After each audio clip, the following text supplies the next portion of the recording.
নমস্কার বন্ধুরা, আশা করি সকলে ভালো আছেন। শুভ গণেশ চতুর্থী। শ্রী গণেশ আপনার সকলকে মঙ্গল করুক, শুভ বুদ্ধি উদয় করুক, ঋদ্ধি সিদ্ধি প্রদান করুক। আমার গৃহমন্দিরের শ্রী বিগ্রহ গণেশ বিগ্রহ দর্শন করুন, আশীর্বাদ করুক শ্রী গণেশ বাবাজি আপনাদের।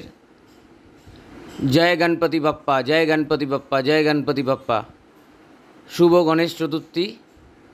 এই বলেই আমি আমার ভিডিও সমাপ্ত করলাম। আমার বাড়ির শিব বিগ্রহ দর্শন করুন এবং আশীর্বাদ নিন বাবার কাছ থেকে, যাতে আপনাদের ঋদ্ধি সিদ্ধি বাবা প্রদান করে এবং শুভ বুদ্ধির যেন উদয় হয়, সমাজের যেন কল্যাণ হয়, সকলের যেন মঙ্গল হয়। জয় শ্রী গণেশ, জয় শ্রী গণেশ, জয় শ্রী গণেশ।